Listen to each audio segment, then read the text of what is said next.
Sua misericórdia se renova, sua misericórdia se renova e faz tudo novo, faz tudo novo.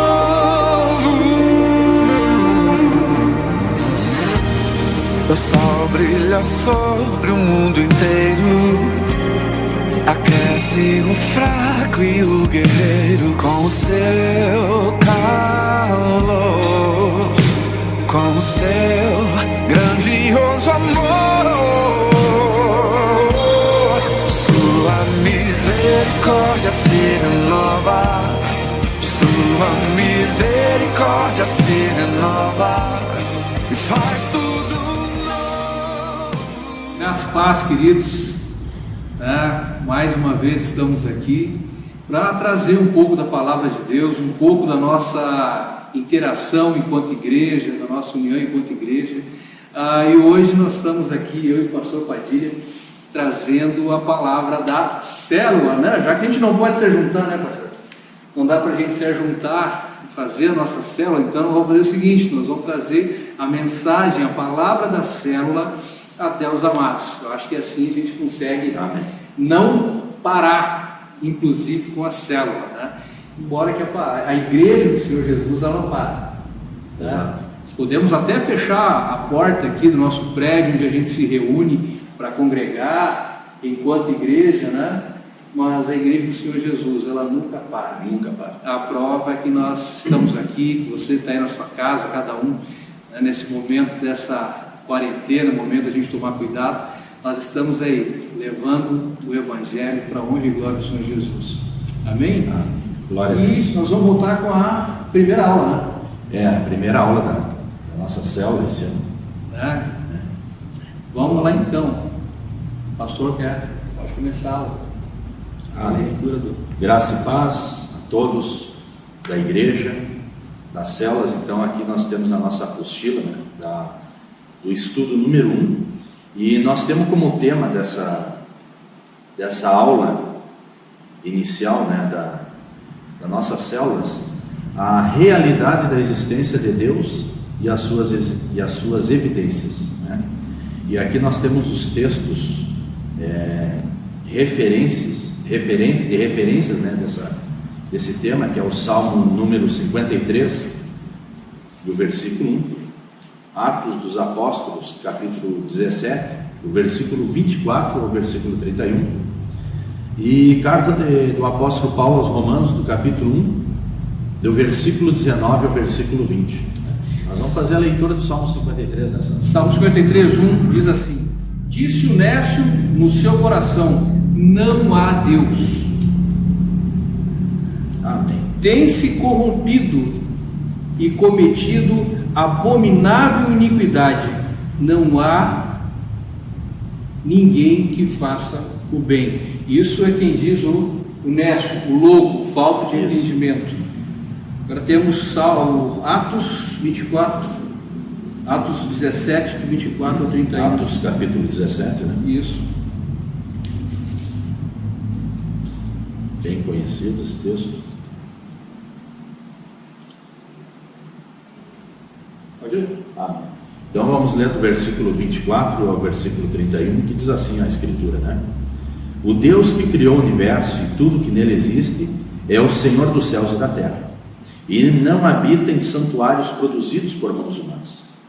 Ele também não é servido pelas mãos dos homens, como se precisasse de algo, porquanto ele mesmo concede a todos vida, o fôlego, e supre todas as nossas demais necessidades. De um só homem fez Deus todas as raças humanas, a fim de que povoasse a terra, havendo determinado previamente as épocas, os lugares exatos aonde deveriam habitar. Deus assim procedeu para que a humanidade buscasse, e provavelmente, como que tateando, pudesse encontrar, ainda que de fato não esteja distante de cada um de nós. Pois nele vivemos, nos movimentamos e existimos, como declaram alguns dos vossos poetas, porquanto deles também somos descendentes. Porquanto, considerando que somos geração de Deus, Não devemos acreditar que a divindade possa ser semelhante à imagem de ouro, prata ou pedra, esculpida pela arte e a idealização humana. Em épocas passadas, Deus não levou em conta essa falta de sabedoria, mas agora ordena que todas as pessoas em todos os lugares cheguem ao arrependimento, porque determinou um dia em que julgará o mundo e com rigor a sua justiça, por meio do homem que para isso estabeleceu. E quando isso, ele deu provas a todos ao ressuscitá-lo dentre os mortos. Jesus. E Romanos capítulo 1, do 19 ao 20, diz assim: porquanto o que de Deus se pode conhecer, nele se manifesta, porque Deus o manifestou. Porque as suas coisas invisíveis, desde a criação do mundo, tanto o seu eterno poder quanto a sua divindade se entendem e claramente se veem pelas coisas que estão criadas, para que eles fiquem inexcusáveis. Amém. Esse é um texto que eu gosto muito, esse texto de Romanos particularmente, Sim. Que ele generaliza todos, né? A criação diz que todos, independente da forma que crê, Ou que não crê, ou que não crê, todos estão indesculpados diante de Deus. Não escapa ninguém. Nós temos aqui uma frase de Sir Isaac Newton, né? Físico, astrônomo e matemático inglês, né? Acredito que muitos ouviram falar de Isaac Newton. E tem uma frase dele que nós temos aqui que diz assim: esse universo existe, e por esse único fato impossível, né, de existir o universo, constitui-se em um milagre, confirma um poder infinito bem maior do que qualquer parte, uma unidade sustendo tudo, incluindo todos os outros mundos num só. É um mistério, o único indiscutível que conhecemos, implicando nele todos os atributos de Deus. Olha só, declaração desse cientista, Sir Isaac Newton. E é interessante porque não só Isaac Newton, mas também uma série de cientistas, eles afirmam que da forma que tudo é organizado, da forma que tudo é constituído, por exemplo, o DNA, né, aquela cadeia de DNA é muito complexo para ter sido obra do acaso. É muito complexo. Alguns têm medo de afirmar, não, foi Deus. Eles apenas dizem, não, houve um Criador. Mas muitos têm medo de dizer, não, é Deus. Tá? Até acho que por medo de represálias, né, no meio científico, né, que insistem em dizer que Deus não existe. Verdade. Tá? É bem isso. Então são várias situações, né, dentro das instituições, né, ao longo desses anos todos, né, e aí para nós fazer uma introdução nessa, diz assim, na nossa lição, assim, sim, Deus existe, né? Para nós o cristão isso já é incontestável. Não tem. Já é a primeira profissão de fé, acreditar que Deus existe. Crer que Deus existe. Crer que Deus existe. Sim, Deus existe. E há razões para acreditarmos em sua existência. Também existem razões, né? Deus é real e devemos e necessitamos conhecê-lo pessoalmente. Olha só, eu acho interessante essa frase, né?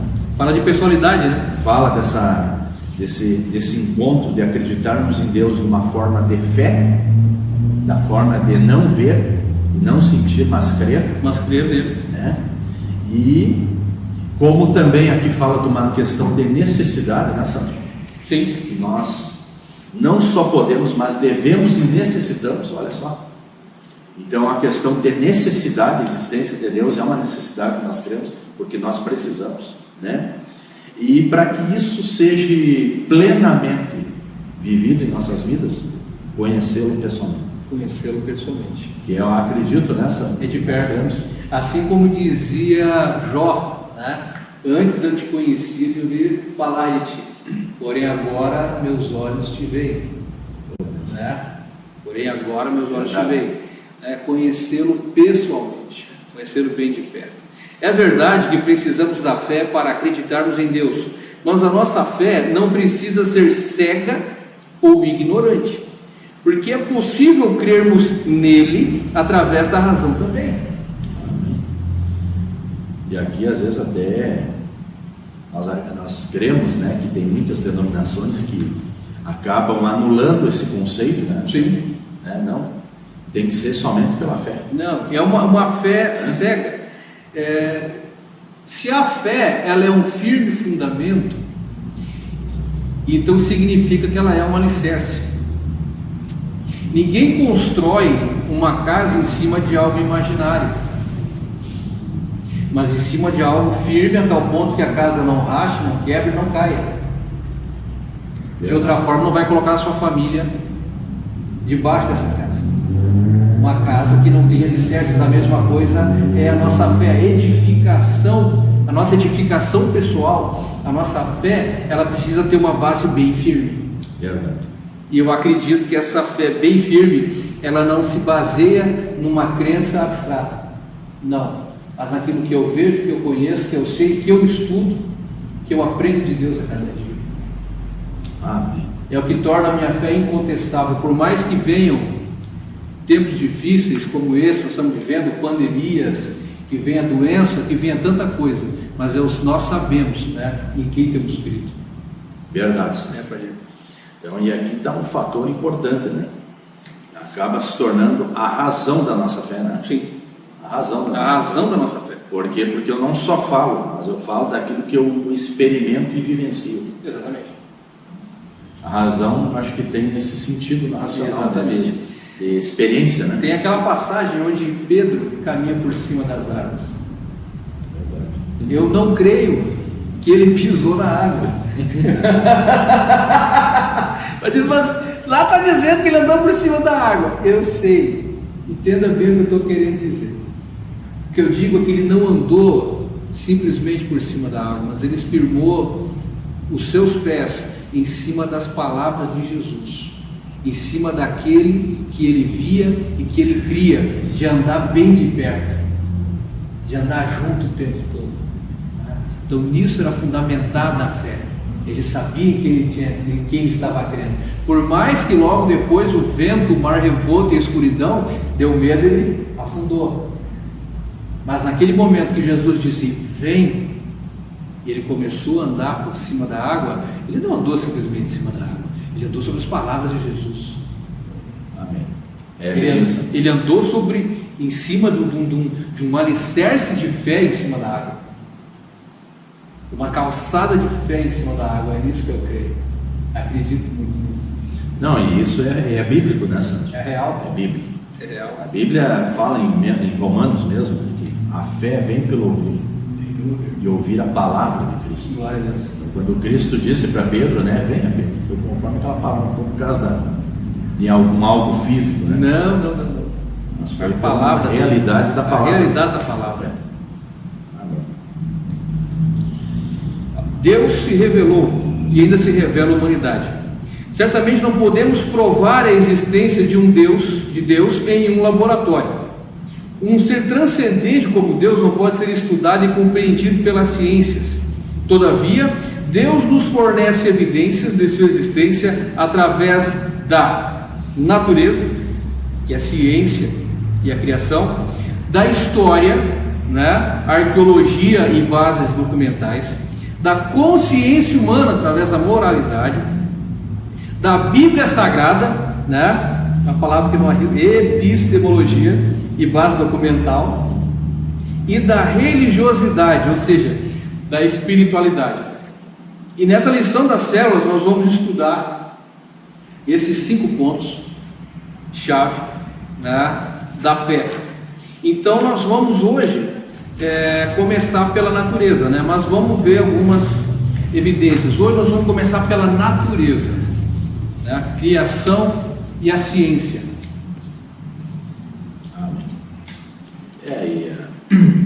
Esses são os âmbitos, né? Eu gosto de salientar bastante quando entra nessa, porque isso aqui na verdade é uma das matérias, Pastor Santos, que é uma das matérias, como diz assim, básicas da teologia sistemática, né? Da teologia sistemática 1. E ela sempre começa falando sobre essa questão da revelação divina, né? Dentro da teologia, né? Na matéria da teologia, a doutrina sobre Deus. E quando fala sobre essa realidade de Deus, né? Sobre essa existência de Deus, a própria Escritura fala sobre esses aspectos que nós citamos, né? Sim. Que é a natureza, a consciência, a história, a religião, né? E a própria Escritura Sagrada, né? Sim, sim. Mas o interessante é que, por isso que aquele texto que nós lemos no início, ele diz assim: por isso que mediante todas esses âmbitos que Deus já foi revelado, né? Eu gosto de falar muito isso, que Deus já foi revelado, ele não precisa ser mais revelado, ele já foi. Cristo já foi manifestado, né? A sua palavra já existe, a natureza já estava aí quando nós nascemos, né?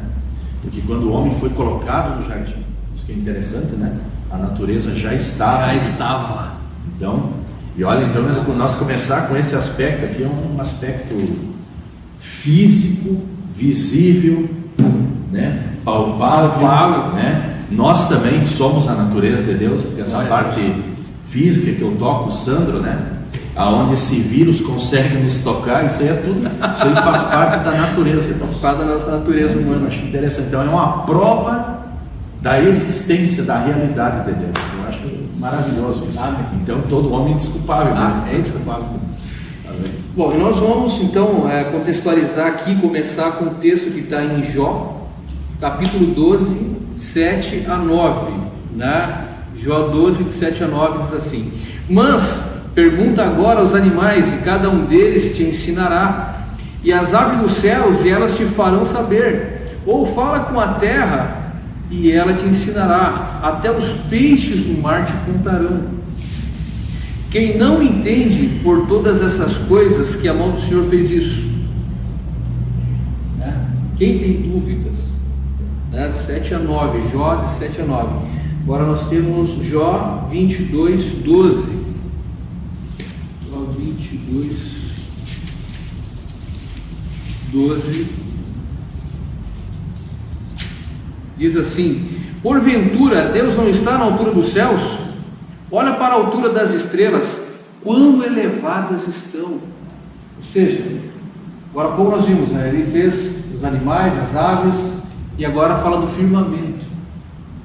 Todo o firmamento, tudo é obra do Altíssimo. E Salmos capítulo 8, versículo 3.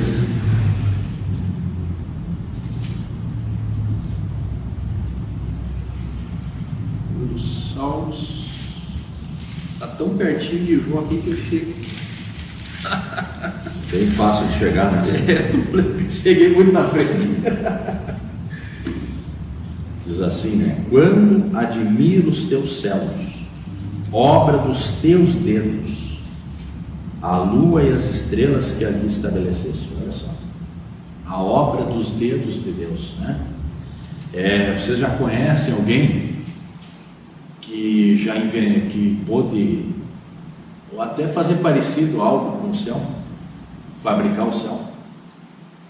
Olha a tecnologia que estamos vivendo. Nós estamos conseguindo transmitir essa célula hoje para vocês através de uma tecnologia muito avançada. Nós podemos gravar, né, pastor Sandro, mandar para suas casas hoje. Isso aqui é uma tecnologia muito impressionante. Para qualquer lugar do mundo. Para qualquer lugar do mundo. Verdade. Para qualquer lugar do mundo. Hoje não há mais limites. Não, né? tem mais limite. As paredes, separações de comunicação que havia entre os povos não existe mais, acabou. Acabou, mas quem é que consegue fabricar isso que Deus criou? Ninguém consegue. Por mais que se multiplique, que se avance a ciência, é finito. Verdade. Isaías 40, versículo 18, diz assim: a quem, pois, farei semelhante a Deus? Ou com que o comparareis? Com que nós vamos comparar?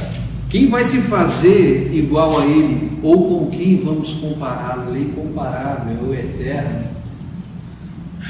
É o grande eu sou, é incomparável, não há ninguém como Ele. Temos Isaías 46, 9. Ainda bem que está perto, né? Está pertinho aí, Isaías 46, como tem 9. textos, né, pastor Santos? Muito, vamos lá. Que diz assim, ó: recordai-vos dos acontecimentos passados, há muito tempo, porque eu sou Deus e não há outro. Sim, somente eu sou Deus e nada, nem ninguém a mim se compara. Agora vem a resposta, né? Daquela pergunta. A resposta àquela pergunta. Que nós podemos comparar ele mesmo, não tem como comparar com ninguém, com nada. Então, muito difícil, né? Atos 17, do 24 ao 31, diz assim: o que Deus fez, o mundo e tudo que nele há, sendo o Senhor do céu e da terra, não habita em templos feitos por mãos de homens, nem tampouco é servido por mãos de homens, como que necessitando de alguma coisa, pois Ele mesmo é quem dá a todas as coisas, Ele mesmo é quem dá a todos vida, a respiração e todas as coisas, e de um só sangue fez toda a geração dos homens para habitar sobre a face da terra, determinando os tempos já dantes ordenados e os limites da sua habitação, para que buscassem ao Senhor, se porventura tateando o pudessem encontrar, ainda que não está longe de cada um de nós, porque nele vivemos e nos movemos e existimos, como também alguns dos nossos poetas disseram, pois somos também sua geração, sendo nós, pois, geração de Deus, não havemos de cuidar que a divindade seja semelhante ao ouro, ou à prata, ou à pedra esculpida por artifício e imaginação dos homens.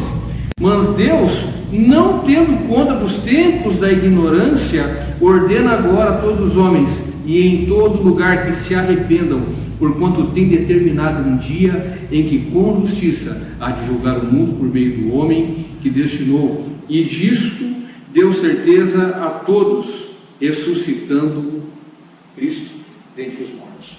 Amém. Muitas provas, né? Fala da soberania de Deus, de quem é Deus.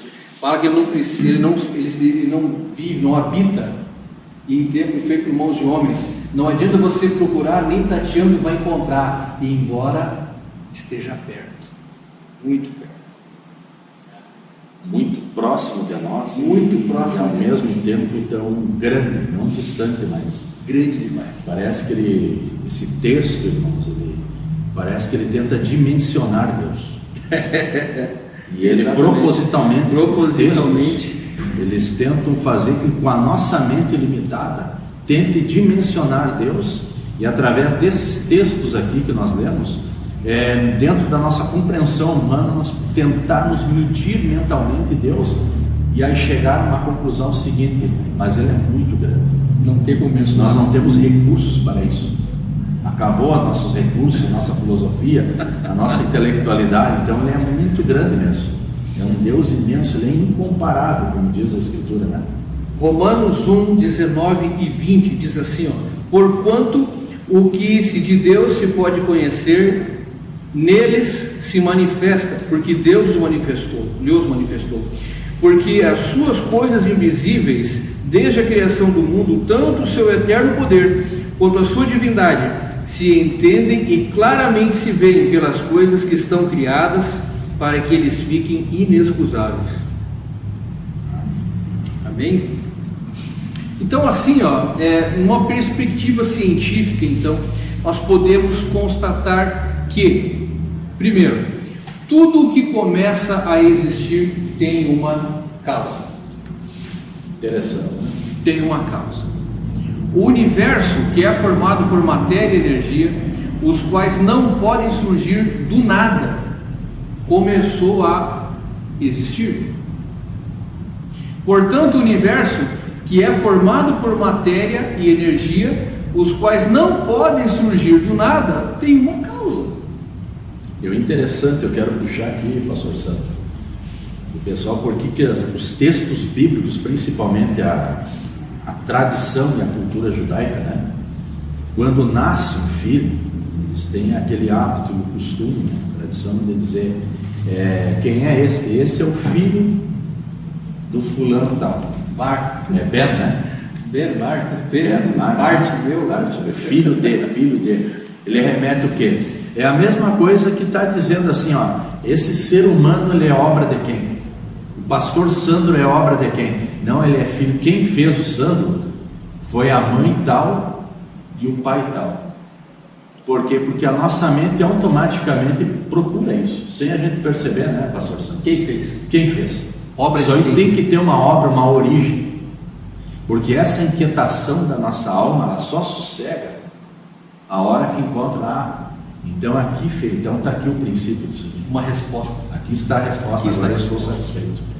Então a criação de Deus, às vezes o homem tateia, procurando, e ele não encontra quando ele não realmente conhece a Deus. Por isso que conhecer a Deus é uma das facetas do Evangelho mais impressionantes do Evangelho, porque ele acaba com o vazio do ser humano, que o ser humano carrega para a vida inteira. Essa resposta, né, quem me fez, para que eu vim, né? O que eu tenho que fazer, qual é a minha propósito, finalidade, O que eu estou fazendo aqui? o que eu estou fazendo aqui. que eu estou fazendo? Conhecer a Deus, irmãos, automaticamente remete para essas nossas inquietações como ser humano. Saber de onde nós viemos, quem nos criou. Então essa resposta de entender essa existência de Deus no âmbito da natureza, ela é muito importante para a nossa vida e para a nossa fé. Amém. Que causa seria tão poderosa ao ponto de ser capaz de criar, de fazer surgir do nada a energia, a matéria e o universo, e principalmente a vida, em níveis, condições e estados absolutamente, extremamente organizados, como a ciência nos demonstra? Boa pergunta. E às vezes nem um cristão, até um cristão de anos de cristianismo, eu olho, irmãos, assim, os planetas se movendo, os dias, né, pastor Sandro, tudo no seu devido lugar, no tempo. Num tempo certo. Quem é que está regulando? Porque a gente, quando fabrica um relógio, ele funciona por um certo tempo. Sim. Ele estraga se aquele que criou ele não arrumar para nós ficamos sem o relógio. Mas e essas condições que a natureza vive, quem é que regula isso? Quem é que controla isso? É o eterno. É o eterno. É o eterno. Oh, Deus, glória a Deus. A sintonia fina ou o ajuste fino do universo se deve à necessidade física, ao acaso ou ao design, né? Um projeto, um plano, uma intenção e um propósito. Não se deve à necessidade física ou acaso. Logo, o ajuste se deve ao design, né? Houve intencionalidade, houve a intenção, não foi nada do acaso. Deus teve a intenção de fazer e fez. Olha só, irmãos. Portanto, deve existir um designer, né? Um projetista, um planejador. A ordem perfeita de todo o universo não pode ter sido concebida por uma causa irracional, não inteligente ou impessoal. O universo é um grande livro escrito por Deus. Amém. Glória a Deus. Glória a Deus por isso. Vocês concordam com isso, irmãos? Vocês estão vendo a dimensão desse negócio, dessa natureza criada? É uma das coisas que a gente tem que aprender no nosso dia a dia, né, pastor Sandro? Que os salmos falam muito quando amanhece o dia. Sim. Fazer que os pássaros fazem, muitas vezes, a gente tem que perceber isso. Tem que ser que nem o pastor Jonas falou no culto, né, sobre a sensibilidade de Deus. Tem que procurar sermos sensíveis às coisas criadas por Deus. O dia amanheceu, eu estou aqui hoje. Os pássaros estão cantando. Isso aqui parece que eu já vi, eles fazem isso todos os dias. Essa sintonia, né? Isso remete ao quê? Remete a algo superior, transcendente, né? Que é o que esse tópico está dizendo, um projetista, né? Planejador. Por quê? Porque isso aí vai alimentar a nossa fé, irmãos. Vai alimentar realmente. Deus existe, tem que ter alguém fazendo. Alguém fez isso para nós. Nós temos que crer nisso todos os dias. Alguém disse ouve, haja e ouve. Uma intencionalidade. Na extensão do universo, há leis que o regem. E se existem leis, há um legislador. Olha só. e inteligente que as criou.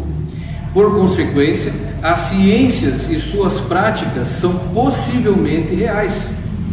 Somente um ser que tivesse o conhecimento pleno e a ciência, o conhecimento antecipado de tudo, poderia prever uma desordem na criação e criar leis para evitar tal desordem. Porém, como sabemos, a organização do universo é evidente, explícita aos olhos de toda a humanidade. Toda a humanidade, todos. E Romanos 1,19 diz todos. Todos. Implícito isso, né? Acreditar nisso, irmãos, acreditar nisso é acreditar em muitas vezes, eu quero dizer isso para os irmãos, e acreditar, isso é crucial para nós. É a mesma coisa que a gente acreditar que é possível aquilo que está desordenado em nós, é possível então ser ordenado na mão. Não é verdade? Sim, concordo. Alguém que está com a vida perdida, alguém que está cansado, alguém que não encontrou mais sentido na vida, a resposta está aqui. Existe uma resposta, alguém fez você, alguém te projetou intencionalmente. Você não está aqui em vão. Alguém pensou em você. Olha só. E se você tem algum problema, volte, né? Volte para o fabricante original, porque ele vai te arrumar e vai te trazer de volta como você tem que ser. Amém. Olha só, que lindo isso aqui. Maravilhoso, né? Maravilhoso. Volta lá no fabricante. Volta ao autorizado, né? Eu vejo que falta é isso, nós nos voltarmos a Deus, muitas vezes. Muitos filósofos ateus, pensadores e teólogos liberais são contrários a essas evidências, e isso porque suas cosmovisões são apenas materialistas. Apenas materialistas, acreditam apenas naquilo que é palpável. Embora que uma fé racional se baseie nesses todos os aspectos que nós vamos falar, então não é apenas de forma abstrata, né? Mas como nós falamos no começo, né? Nós vamos tratar nas células das 5 evidências, né? Natureza, história, consciência humana, Bíblia Sagrada e religiosidade, né? Então que isso aqui possa ter abençoado a tua vida, esse momento possa ter abençoado a sua vida de forma bem pessoal, né? Possa ter abençoado a sua vida em nome de Jesus. O conteúdo, o link está embaixo, tá na descrição do vídeo, que você pode fazer o download lá, esse conteúdo aqui que a gente vai estar disponibilizando. Amém? O Senhor te abençoe, né? Te guarde. E, pastor Padilha, pode fazer uma oração para nós encerrar nesse momento? Eu só queria entregar uma palavrinha, por favor, usando esse final desse texto aqui para os irmãos refletirem. Olha só, esses filósofos, ateus e pensadores são muito materialistas. Eu quero dar um exemplo para vocês, de como esse materialismo extremo pode acabar com a nossa esperança, com a nossa fé. Porque o materialismo, por exemplo, se algo não der certo, se ele acredita realmente nesse material e não der certo, ele é capaz de se conformar com isso. Sim.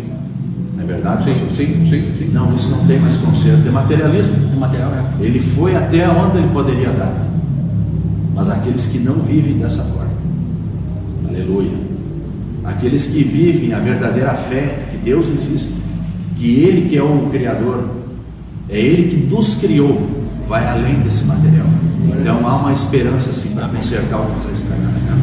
Por isso que nós cremos em Deus, dessa forma pessoal, como diz o Cristo. É um Deus pessoal, porque nós vivenciamos essa esperança. E a minha oração agora nesse sentido é essa: que vocês cheguem nesse nível, nesse relacionamento pessoal com Deus. Amém. Creia que de fato Ele existe, mas não só nisso que crê que Ele existe, mas que você realmente tem uma experiência com Ele. Em nome de Jesus, vamos orar. Amém. Senhor nosso Deus, mais uma vez chegamos em Sua presença, Senhor. Aleluia. Nós queremos te agradecer por esse tempo que o Senhor tem nos proporcionado, de usar esses meios da natureza que o Senhor criou, para que transmitir a Sua palavra, Nós aqui oramos também por esse tempo que o mundo está vivenciando, que eu acredito que esse é um tempo que o Senhor proporcionou ao mundo para buscar mais o Senhor, e que o Senhor abençoe o mundo, abençoe principalmente a igreja, abençoe os nossos, Senhor, abençoe todas essas famílias, Senhor, que eles encontrem a paz do Senhor, que eles venham encontrar a paz a ponto de não serem abalados pelo sistema mundial, Em nome de Jesus.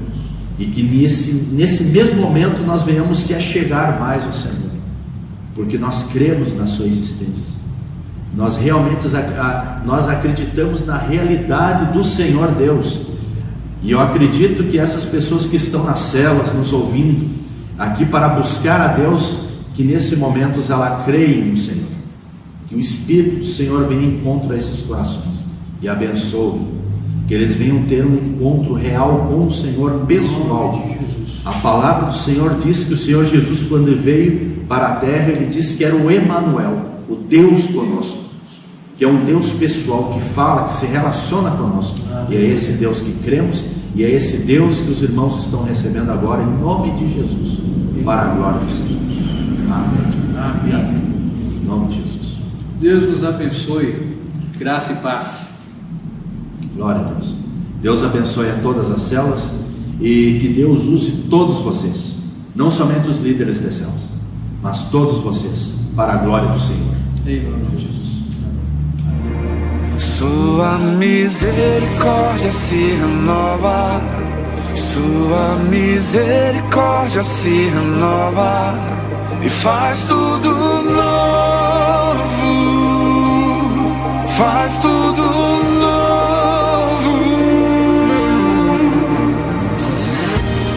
O sol brilha sobre o mundo inteiro, aquece o fraco e o guerreiro com o seu calor, com o seu grandioso amor. Sua misericórdia se renova, sua misericórdia se renova e faz tudo